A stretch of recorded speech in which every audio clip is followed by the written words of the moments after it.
There. Perfect. Start recording.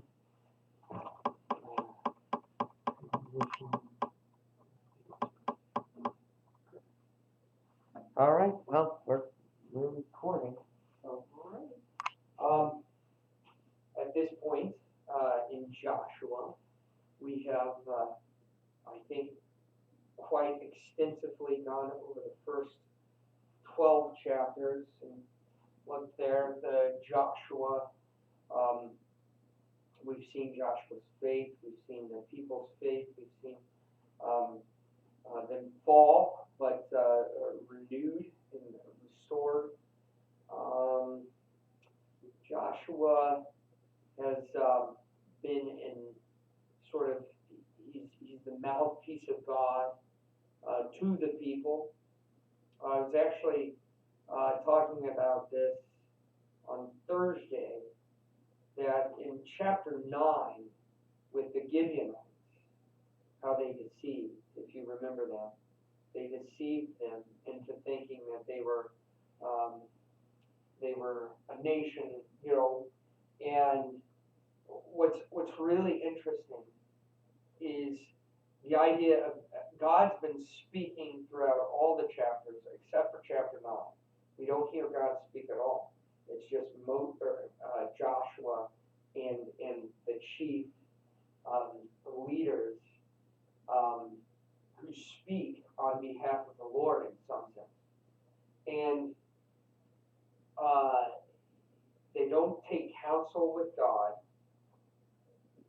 and that leads them into being tricked by the Gibeonites, and it leads them into further war and confrontations with the southern kingdoms, which they were going to have to do anyways, but it just led to more mess. What I didn't think about there is that the people don't hear God speaking. Who do they hear speaking? Right? Joshua. And so when Joshua didn't take counsel with God, and he said, these people, we have peace with these people. Think about it, Israel's they just got Jericho, they got Ai, they got this, and now they're headed to Gibeon. And as soon as they're headed to Gibeon, Joshua has to tell the people, no. We can't fight these people. The people understand Joshua to be the mouthpiece of God. And so, because of this sort of covenant, now we can understand why there's this distrust that was built upon them. The only reason I'm saying that is because at the end of this, chapter 10, and at the end of chapter 10 into 11, after we see him conquering the southern kingdom, there regains that relationship that he had with God, and it builds up the faith of the people again for Joshua. And Joshua was faithful, except for that part, but in that instance, God sort of, okay, you got yourself in this mess, you get yourself out of it. Or actually, he said, I will get you out of it. He gets him out. So, they have the southern campaign till I think the southern campaign is over in chapter 10 through 11, and 11 through 12 they have the northern campaign. And much like the southern campaign, the northern campaign is a bunch of kings coming together to try to fight against this new threat Israel has posed for them, and they can't beat it. I mean, God is with them. God defeats this massive army. In a lot of these battles, you would have to result in believing in miracles, right?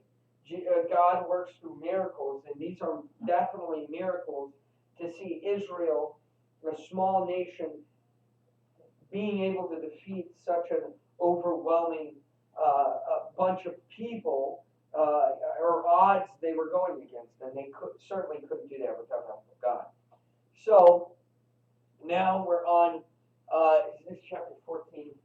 Actually, we're on, I think, chapter 13. Oh,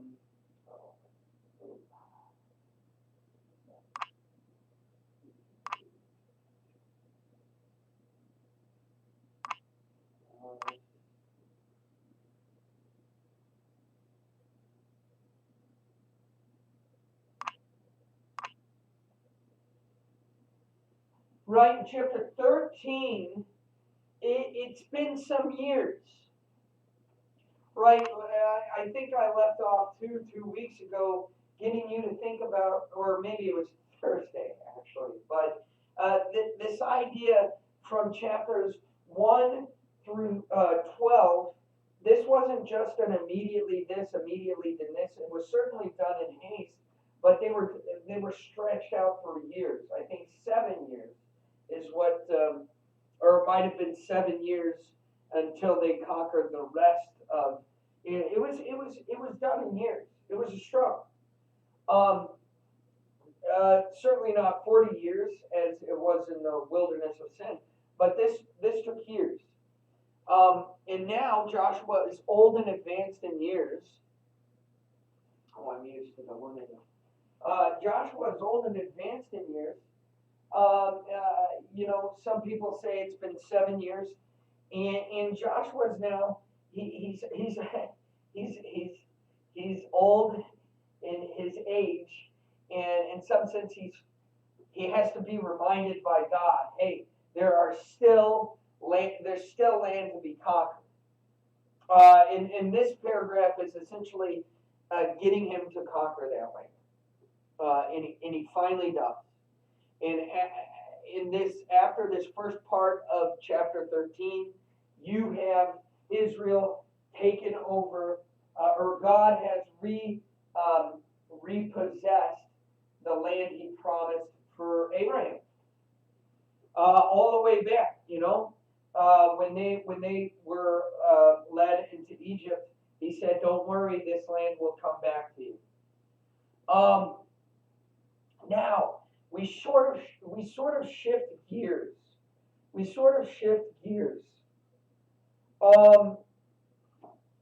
been talking a lot about the context textually, and talking about people, and talking about nations. Actually, I've been reading this essay that I'm going to share a little bit from, but instead of looking at Joshua as we do as a historical book, it's a geographical book. It's a book of geography. Think about in the first 12 chapters even, you have the Jordan Rivers mentioned, right? You have the stones at Gilgal. You have the walls of Jericho. You have Jericho itself.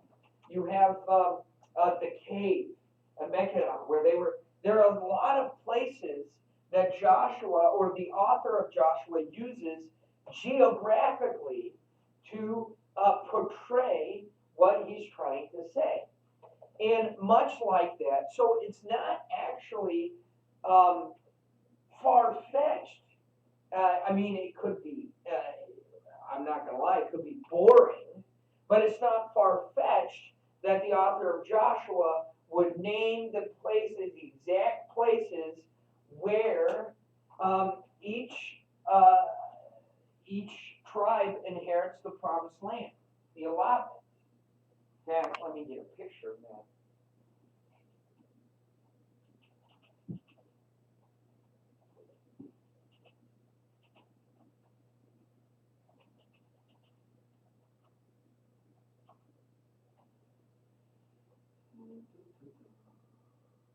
Let us look. This might be the best. Not the best, but the easiest one that we can find. Okay. Well, this is good for right now. Can you see that? No? Can you see that? Okay. I don't know if they can, but we'll work with that, manage. So, this is the promised land, right here.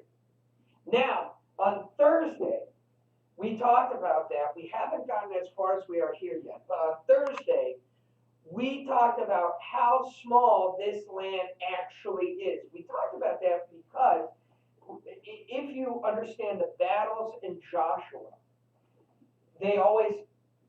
I'm just gonna move closer. Oh, that's fine. Actually, you know what? We could probably do this too. Boom, boom. Does that help too? Yeah. And just, I'm gonna just scooch up. No problem. So I can read things better. So this looks big, right? If we look at it now, I mean, if you look at this on a map, and certainly it is big for us. But considering this area right here, in the Thursday class, I actually measured that size, and that can fit perfectly in the Michigan Lake. Oh, yeah. So Michigan is the whole of Israel. Almost. In fact, let me give me that. Promise.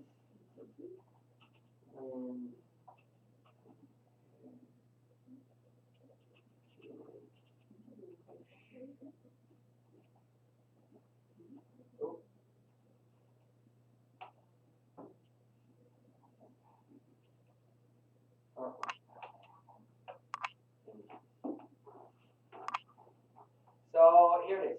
Oh, wow, okay. Let me. So it's like from Chicago up to. Yeah. So. Up to just past Traverse, Mission Point area. Yeah. So I guess Stevensville's like right here, right?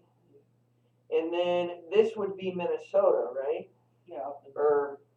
Wisconsin goes up. And Yeah. Minnesota takes over. And so, and then you have the Upper Peninsula right here. So this. Used to the other touchscreen. Yeah.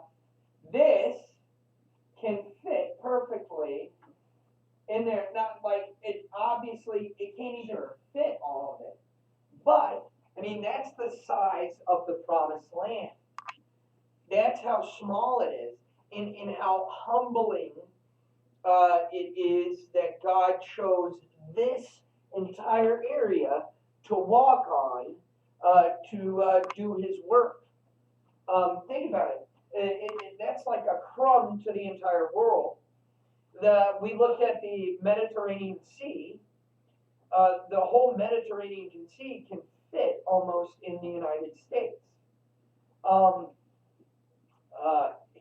That's the big, in math you have the big about, right? The squiggly. Hey Glenn. Good morning. We're talking geography today. Okay, good. And I just went over. This is the Promised Land, and this is the Promised Land in Lake Michigan. So it's not as big. Well, maybe it's not as big to y'all, but for me, when I'm looking at a map, I'm thinking, oh, that's big.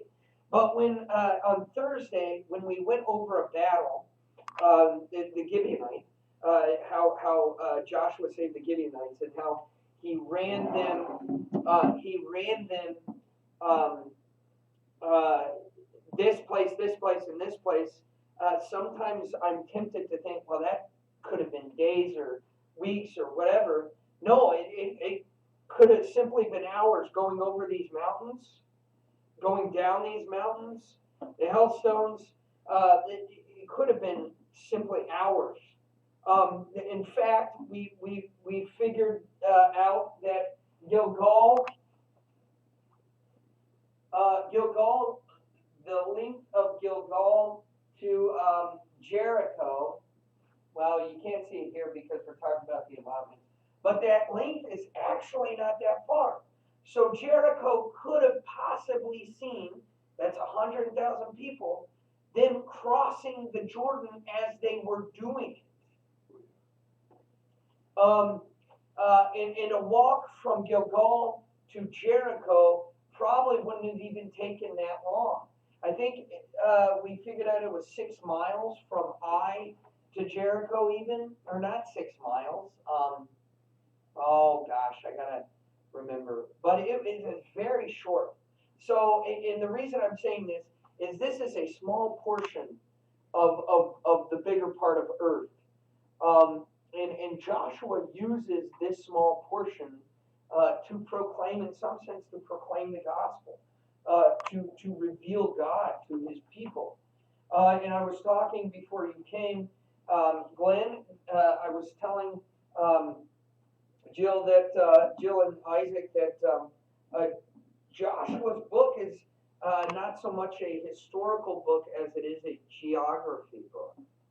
And if we consider how he uses geography in the first 12 chapters, it makes perfect sense why from chapter 13 on to 21 he would take time and go over each part of and name each part of the land that each allotment has. Does that make sense? Today, this week, we're going to focus on just the transatlantic and some of this part, at least, depending on how much time I've got. A lot of time, as long as I don't get distracted.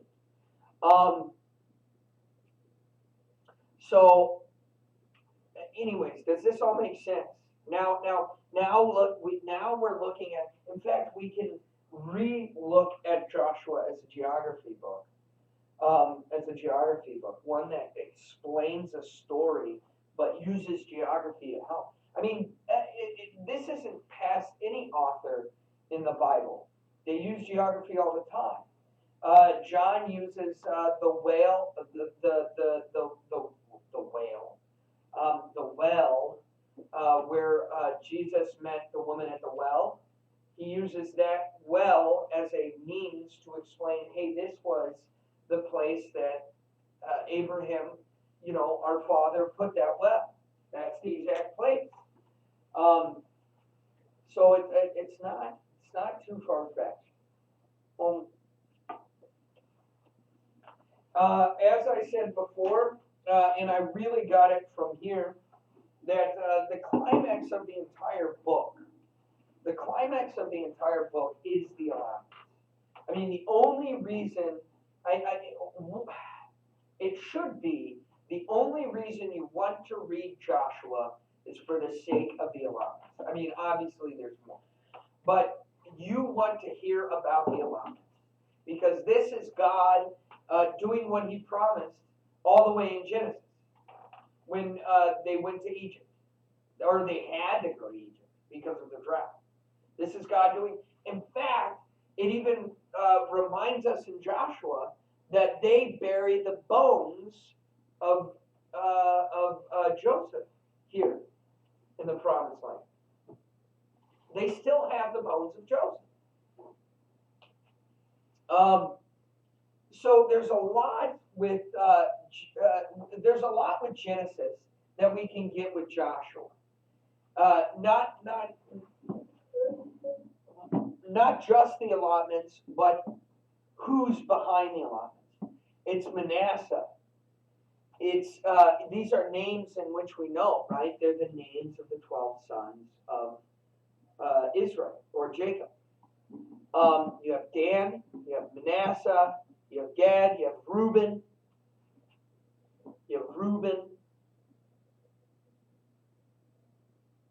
And the first thing that Joshua points out in this, the first allotments that Joshua points out, are actually the allotments that Moses gave. Moses gave the allotments to Manasseh, Gad, and Reuben before he left. It says in chapter 13, get there real quick, on chapter 21.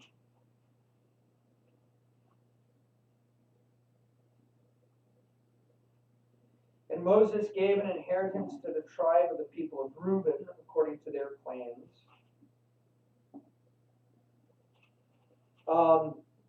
with the other half tribe of Manasseh, the Reubenites and the Gadites, they received the inheritance which Moses gave them, beyond the Jordan eastward. Remember, at the beginning, Moses already gave these inheritance. The people can stay, right? Who did they take with them over the Jordan? They took the mighty men of valor, right? With them over the Jordan. And why did they do that? Because they're one body.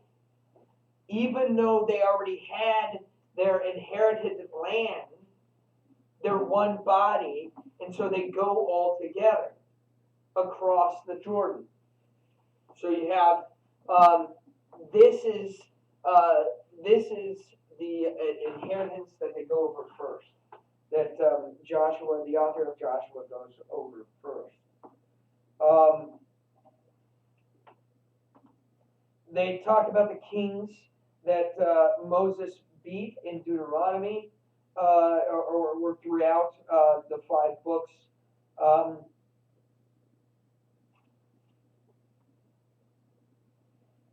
And the only tribe that's mentioned that does not get land is which tribe?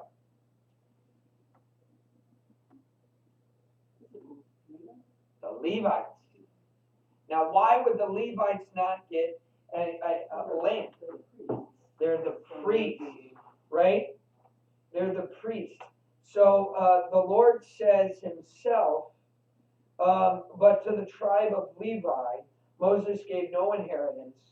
The Lord God of Israel is their inheritance, just as he said to them.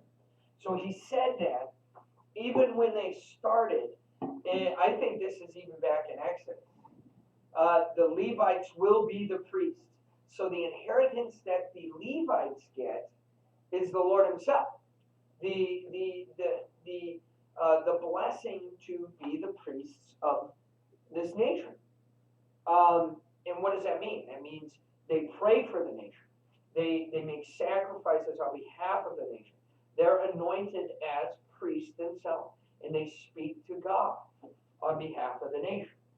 So the Levites are a tribe that they don't get land, so to speak. They get God, but that doesn't mean they're not dwelling in land. Towards the end of the allotments, or in the middle parts, it explains how which cities will Levites dwell in. Right? It explains cities that Levites will dwell in.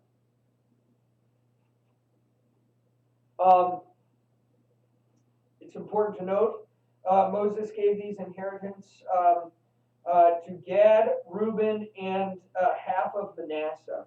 Now we know these names, or we should know of these names. In fact, maybe we ought to go to Genesis to talk about these names.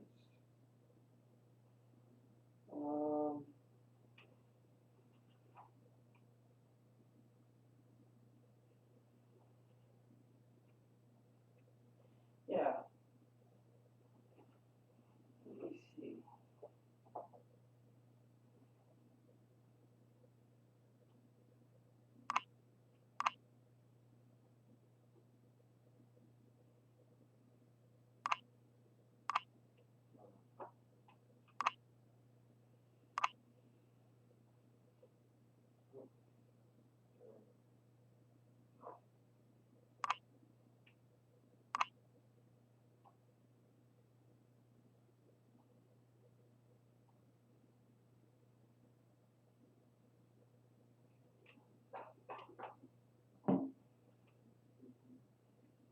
Sorry.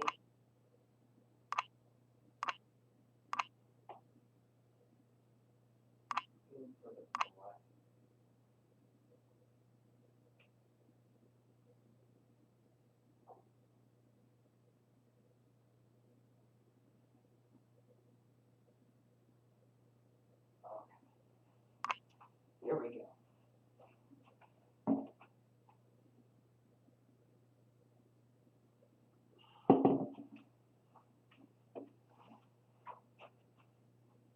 After this, Joseph Joseph was told, behold, your father is ill. So he took them, his two sons, Manasseh and Ephraim, right? Manasseh and Ephraim are half tribes because they belonged to Joseph, right? So you get rid of Joseph, you get rid of Levites, you have 10 tribes of Israel, and then you add Manasseh and Ephraim. That's two more tribes. Does that make sense? So he took his two sons, Manasseh and Ephraim, and it was told to Jacob, your son Joseph has come to you. Then Israel summoned his strength and sat up in bed.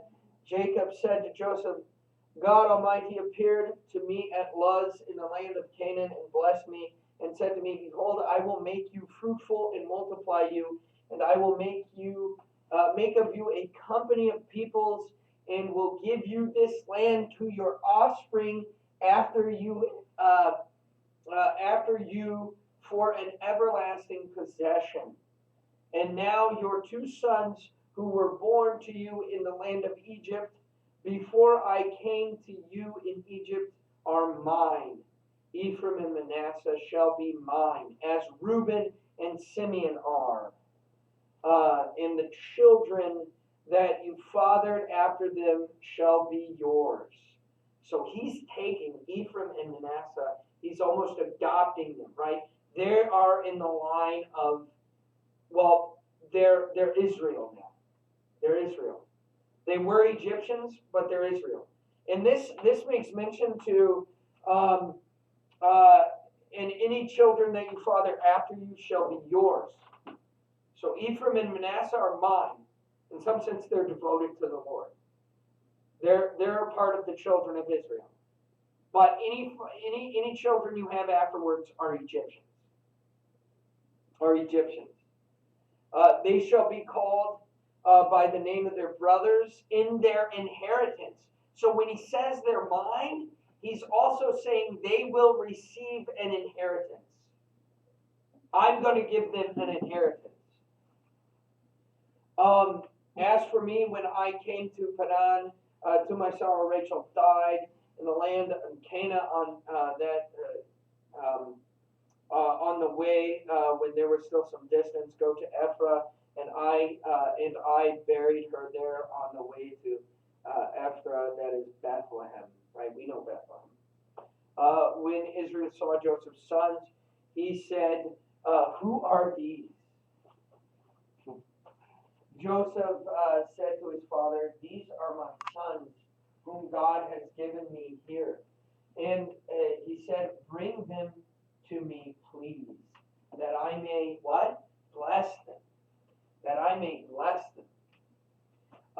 Now the eyes of Israel were dim in age, and he could not see. So Joseph brought them near to him, and he kissed them and embraced them.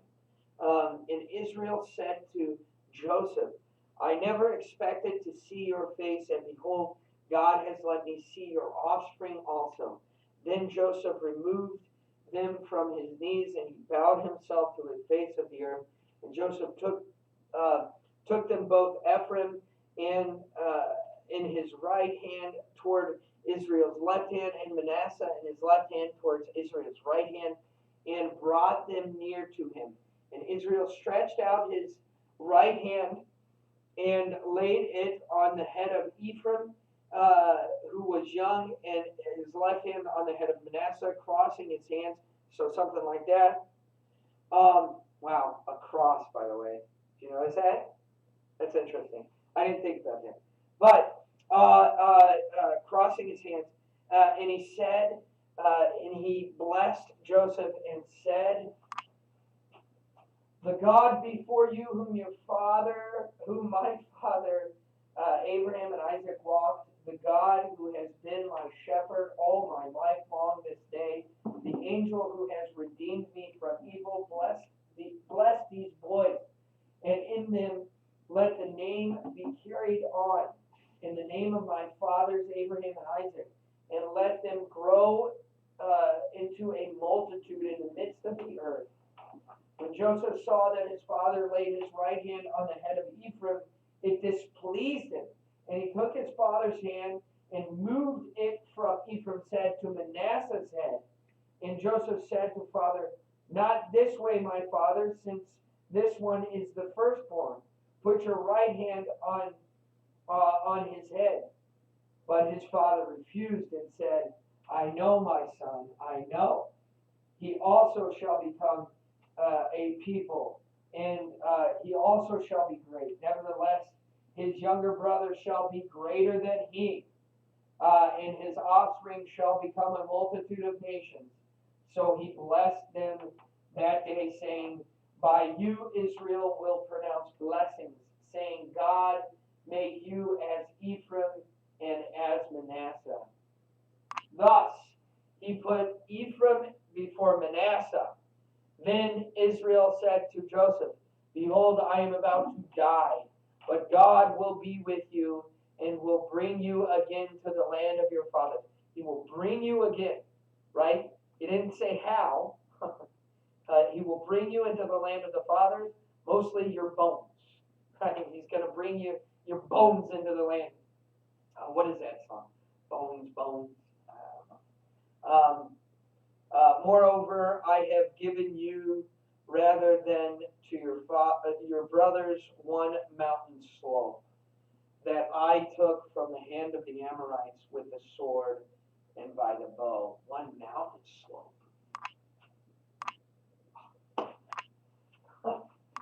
You think one mountain slope? What mountain slope is he talking about? This one? This is sort of a mountain right here, right? Or this? I wonder what mountain slope he's talking about. He's giving the mountain to Manasseh. Manasseh. I think so. Maybe he's talking about the whole mountain slope. I gotta look into that. Mountain slope. The ones where the Amorites, he took the Amorites with the sword. I gotta look into that. Oh, Google Chrome, don't mess up. He took the Amorites with the sword. The Amorites were on this side, weren't they? I wonder if it's just that being up on a mountain with the visibility that they would have, that would be a strategic location or. Zion is a mountainous area Yeah. up on Mount Zion. Across the And Jordan. I think Jerusalem's in Ephraim, Ephraim. or it's No, No. Jerusalem's in Judah. in Judah. Okay. Yeah, Jerusalem's in Judah. Now Ephraim gets this. What's the kingdom of the north after the division? Kingdom of the north Yeah. is West Manasseh, Issachar, Zebulun, Asher, Naphtali, I wonder. Dan, Judah, a little bit of Dan. Judah and Israel. What was the capital of Israel after the split? Capital of Israel after the split, I have to look in Kings. Yeah. I have to look in Kings. I don't know offhand right now. I'm sorry. Where the second temple was. Here it is though. Here's the two people we hear though. Manasseh and Ephraim, right? Let's count 1, 2, 3, 4, 5, 6, 7, 8, 9. This is Simeon down here. 10, 11. Where's the 12? Dan. Dan. 12. There's two So we Dans. got There's two Dans too. 2 Dans. Well, Dan gets a little bit on the top, little cherry on top for Dan. But here's what we're talking about. East Manasseh, Reuben. Now, how do we know Reuben? Now, Reuben, throughout Genesis, was a part of the brothers, right? Who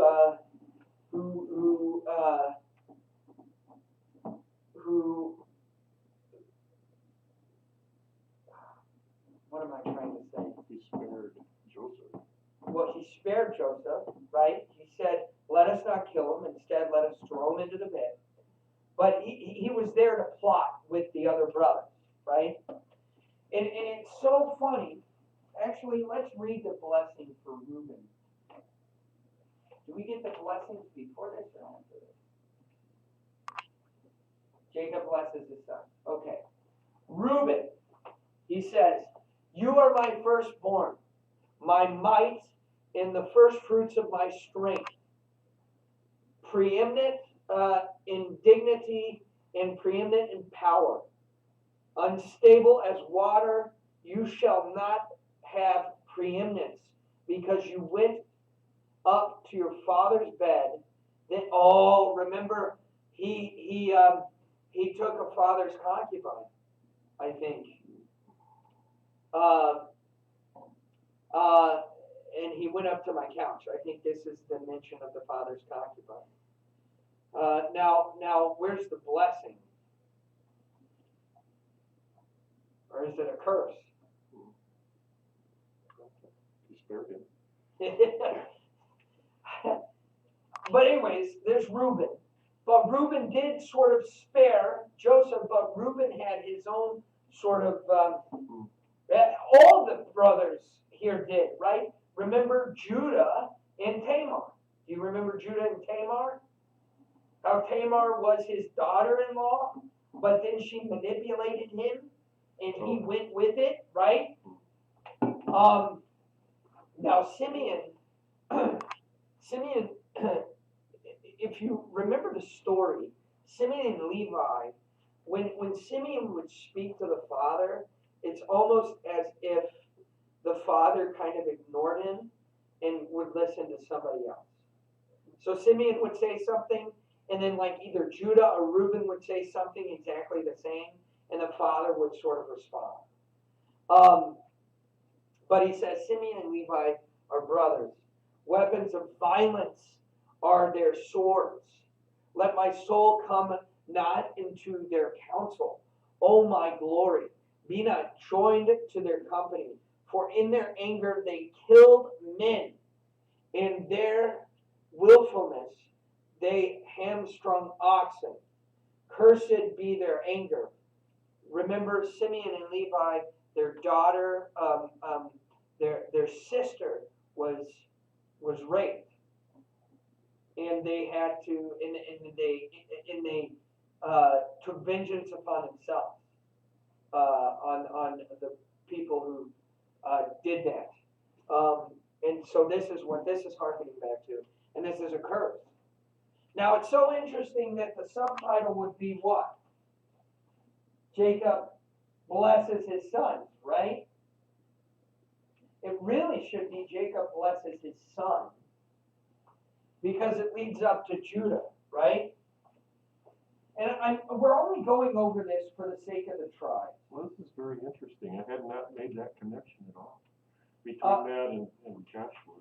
Cursed be the anger, it is fierce, it is wrath. These are attributes of the tribe itself. I would argue that some of these attributes you can attribute to the tribe itself. Come 2 Kings when they split. But here we have Judah. Your brothers shall praise you. But why is Judah being praised, right? He was with the brothers who did the allotment, but let's listen. Judah, your brothers shall praise you. Your hand shall be on the neck of your enemies. Your father's son shall bow down before you. Judah is a lion's club. From the prey, my son, you have gone up. He stooped down. He crouched as a lion and as a lioness who dares rouse him. The scepter shall not depart from Judah. Right? Imagine the quarrels this will bring. A dying father in blessing the sons, he gives, hey, look at what I got compared to look at what, say, Simeon or Levi got. Anyways, I digress. The scepter shall not depart from Judah, nor the rulers from the staff until the tribute comes to him. And to him shall be the obedience of the people, binding his fowl to the vine, and his donkey's colt to the choice wine. He has washed his garments in wine, and his vestures in blood of grapes. His eyes are darker than wine, and his teeth whiter than milk. Why is Judah getting this sort of blessing after all the curses? Who comes from the line of Judah? King David. King David, and who else? Jesus. Jesus, right? Judah receives the promise. You would think, and this is so funny, in Genesis, when we read about Joseph, you think, okay, well, Joseph's going to get the promised line of lineage of Christ, right? But it randomly comes to Judah. It randomly comes to Judah. Well, consider the actions of Judah. I had a professor who actually writes, he has a thesis that I have printed out of this whole last few chapters of Genesis. And he calls it the story of the brothers. And you have Joseph in a high point come like chapter 30 something, right? Before chapter 40, you have Joseph in high point. He's got the cloak. He's the father's number one. And his father loves him. And he makes the other brothers jealous, right? And the other brothers are at a low point, right? And then Joseph gets taken away. Joseph gets he gets stolen. He gets betrayed. He gets murdered in some sense by going to slavery. And now he's imprisoned. And so Joseph's kind of going down this path. Now he goes up a little bit, right? For Egypt, he gains the popularity. God works through that. But while the brothers start out here, there's a couple brothers that start moving up. Mostly Benjamin. Now Joseph, I don't think was alive when Benjamin was, but he might have been. I think he was. I'd have to read over that. But Benjamin, you have Judah's story about how Judah was deceived. Judah and Tamar is mentioned in the line of Christ. Judah and Tamar are mentioned.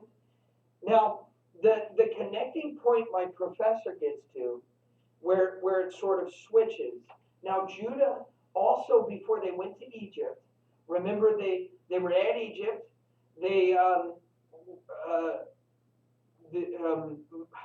Joseph took Benjamin and said, I'm not giving him back until you bring your father or whatnot, or until you let me know you're not spies. Now, it wasn't until Judah spoke that that Jacob allowed them to take Benjamin, right? And it wasn't that they took Benjamin. He took their stuff, and he said, I'm not giving you this stuff back until you bring Benjamin. And it wasn't until Judah spoke that Jacob allowed them to take Benjamin. And Judah said this. He said, I will take him. If anything happens, you can take my life. Is what Judah said. And Jacob said, take him.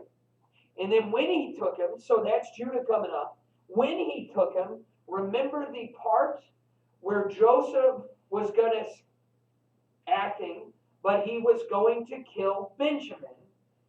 And Judah said, do not kill him. Take me instead.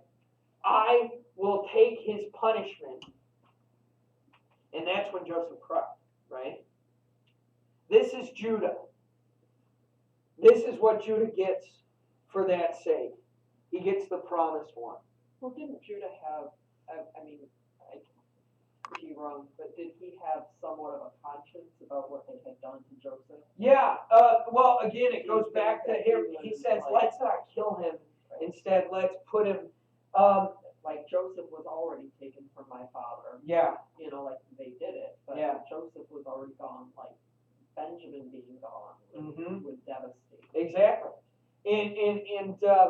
So there was some sort of growth, and I wanted to mention that. That's why you have two curses almost, and then you have a blessing here, and then you have Zebulon and whatnot. But I really wanted to go over Manasseh, and then you have Gad. Kings are typically identified with lions as well. Yep, If you go throughout Germany and Austria and so on. that's right.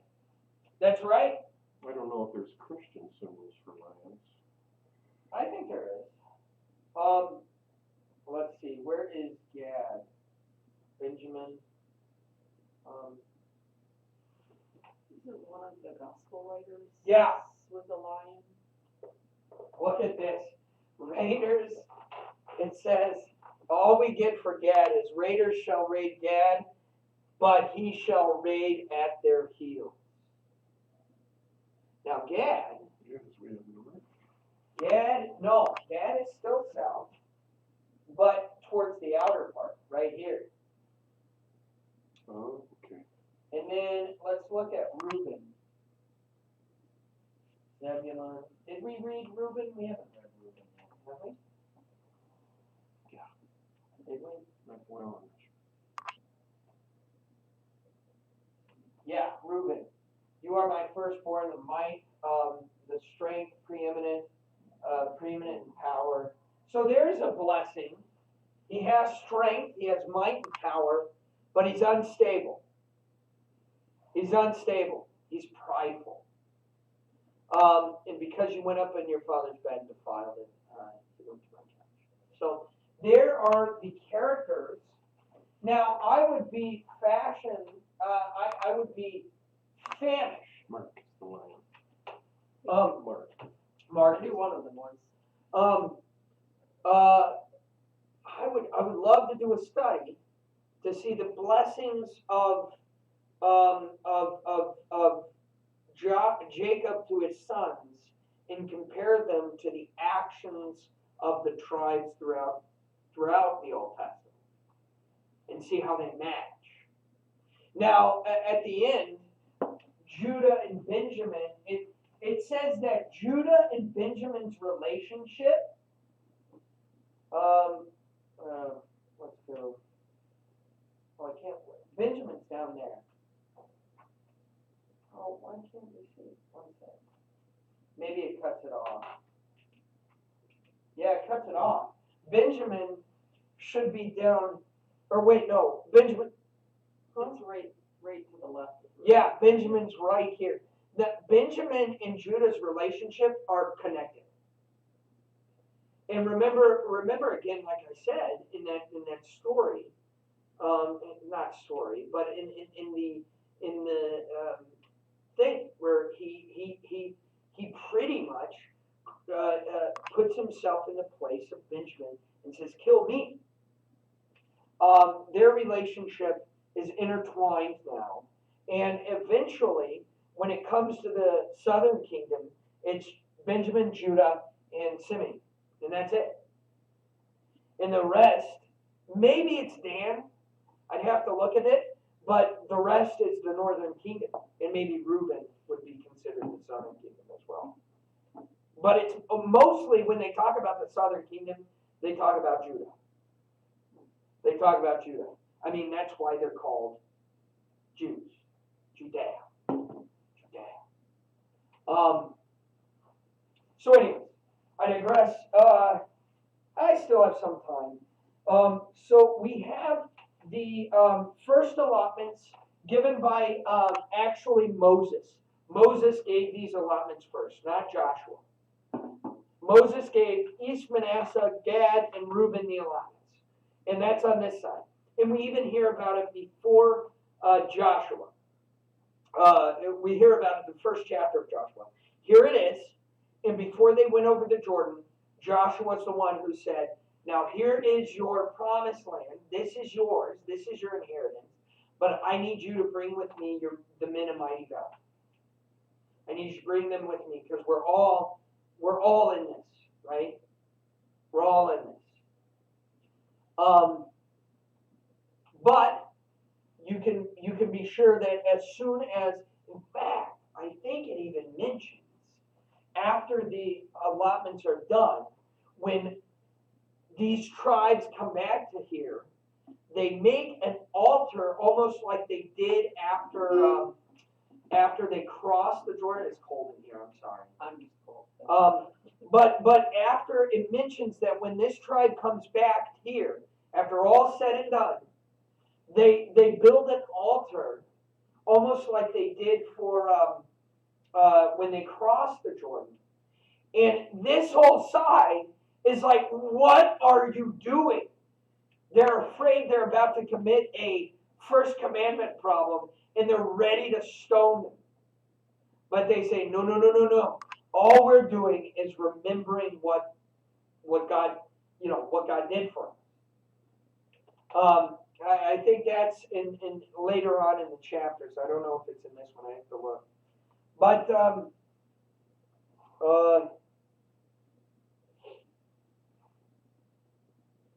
it talks about in this part. It talks about the kings that Moses defeated.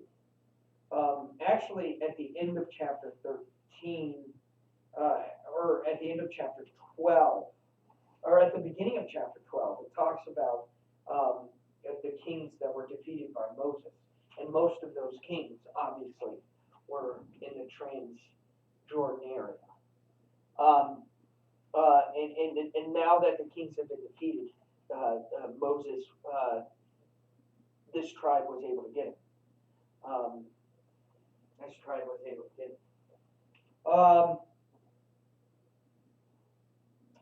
The Levites, again, the Levites are the priests, so they don't get God is their inheritance.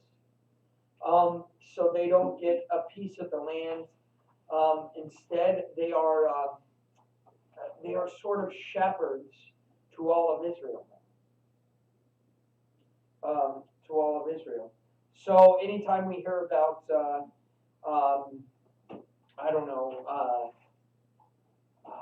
who's Eli, right, in Samuel, or any of the other priests, those are Levites. And I think Moses was a part of the tribe of the Levites, if I'm remembering correctly. I think Moses was a Levite as well. His brother Aaron was a Levite, so that must mean Moses was a Levite. This allotment extends mostly to the north, if you can see that, right? It's pretty much half of the promised land, but it's mostly north. And notice again, now this is probably a current model. So you have the Ammonites, Syria, and the Moabites, right? We're going to hear about these constantly throughout Israel's history, right? They're always pushing, trying to get that land back. And you hear about the kings who have victory over the Ammonites, the Moabites. This always confused me as a kid too, because my sister used to live in Moab, Utah.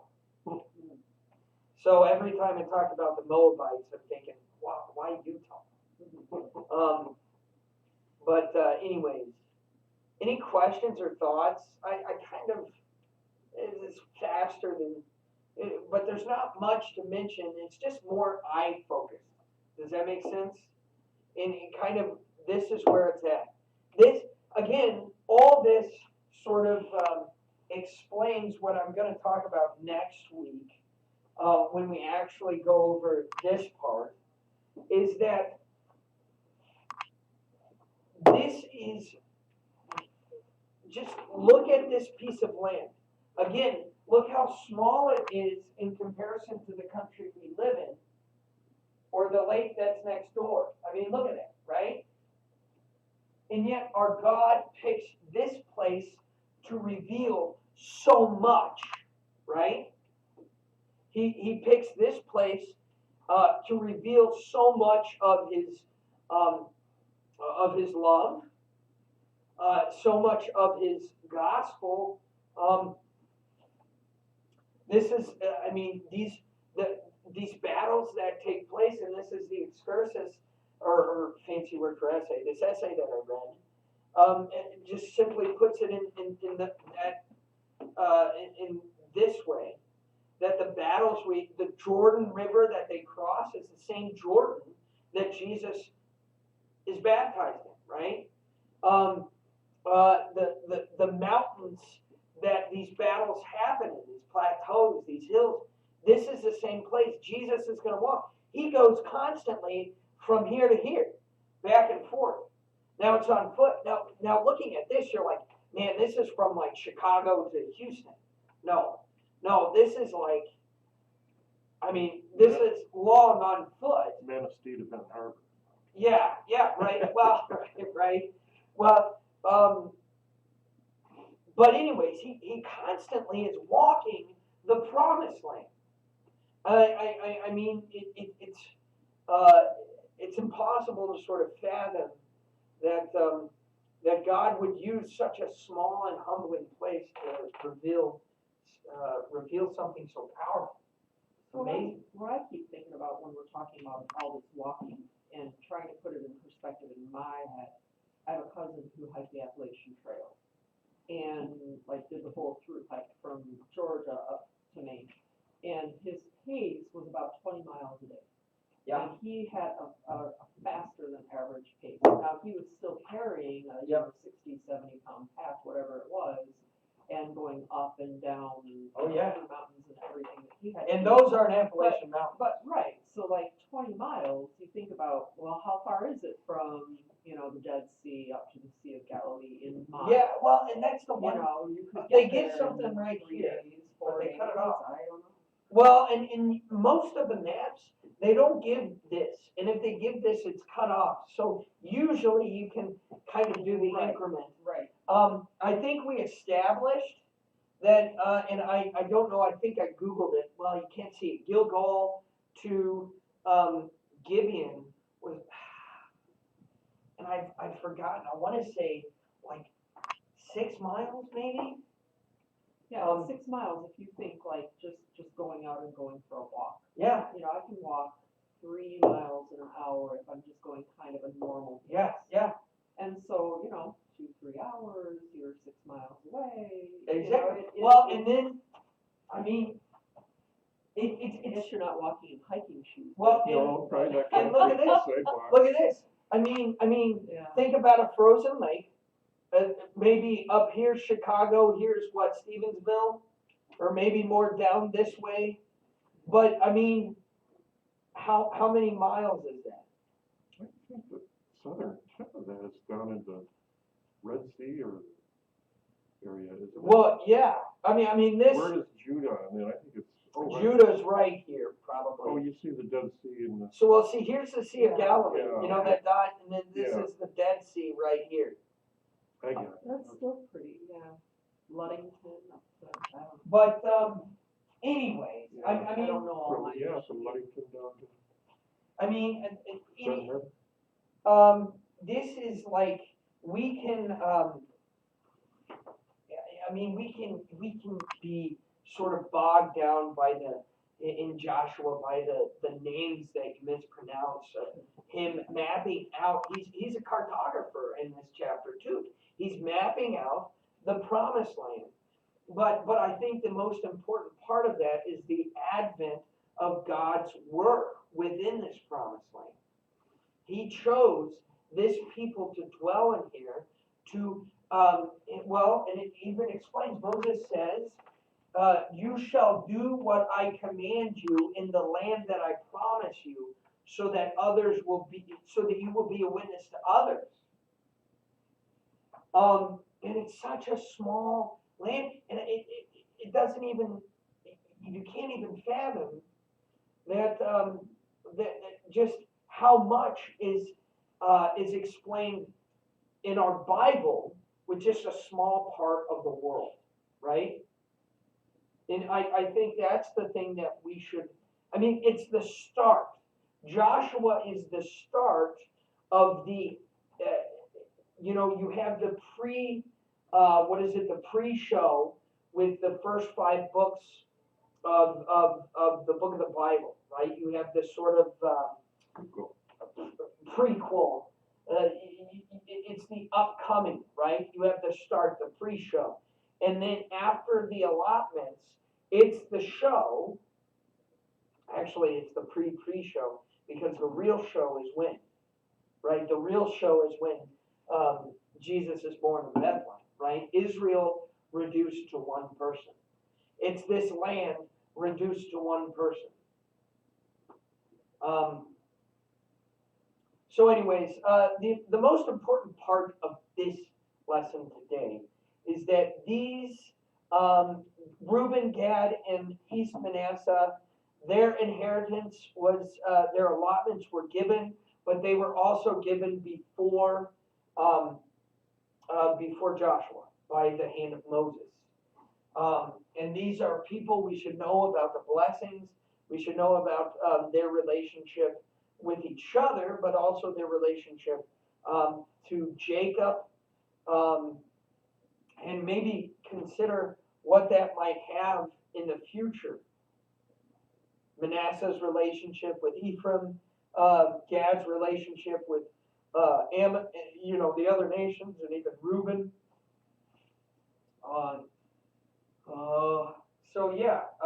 Any questions? I hope it wasn't too confusing. Very interesting. I'm curious, Glenn, when you were over there, what was the path that you traveled? We went north up to Dan, Okay. and then worked our way south on several days down to So you Dead Sea, and so you were all the way up to here. yeah, we were way up there, yeah. Okay. To that lake, that little tiny lake up Okay. there. Okay. As far as we got.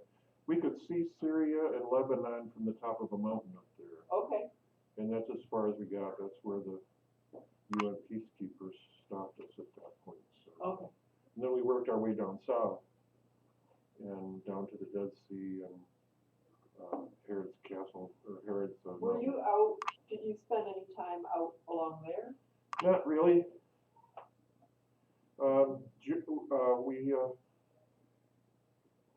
We did our first day. We were up in.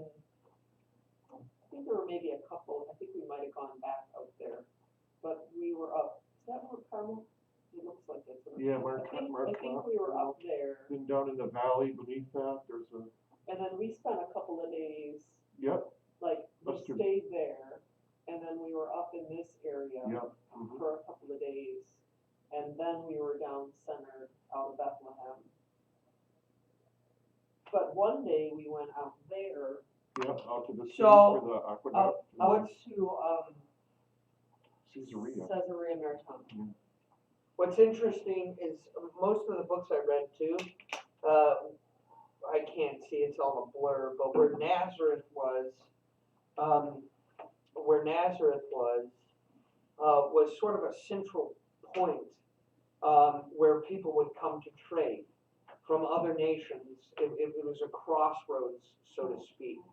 And I don't know if they mentioned that for y'all there, but anyway. It was so overwhelming. Yeah. I don't know how you feel about the whole experience, but Yeah, it was so. We covered a lot of ground. It We didn't was see like- it all. It was so fast, and it Yeah. was so intense, and so much to see and hear and do within, a week. That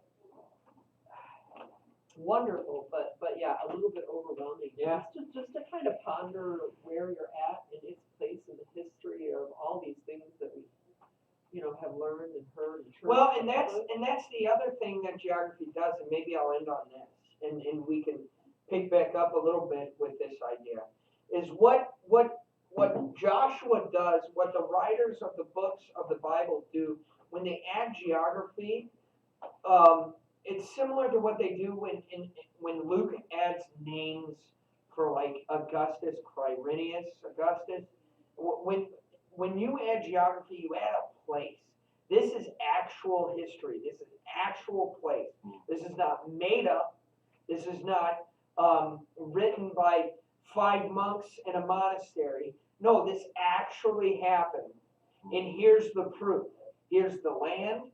Here's the mountain range. When you talk about the empty tomb, when you talk about the crossing of the Jordan, when you talk about being baptized in the Jordan, these things actually happen. And when you add geography to that, when you add, it just emphasizes more the gospel that we hear about today and how Christ walked this earth. It's kind of another layer Yeah. of proof.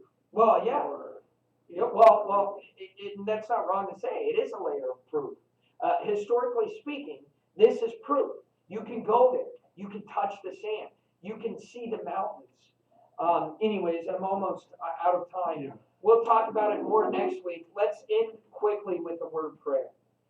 Gracious Heavenly Father, we give you thanks this day for the geography of the promised land, and we ask that in the coming times we learn to hear and see it. You have people among us who have actually been to the promised land. Allow that to soak in for them, and allow that to be an opportunity to reveal the truth of your Son, that he was truly born and truly walked on this earth, and he also truly died and truly rose again. In this, Lord, you ask you to strengthen our faith and always cling to your Son through all times of need, that when we look at these things, we may know more about your love for us. In your Son's name we pray. Amen. Thank you, guys. More on that next week, hopefully. My mom should be here next week, too. Thank you, Pastor, very well done. Thank you.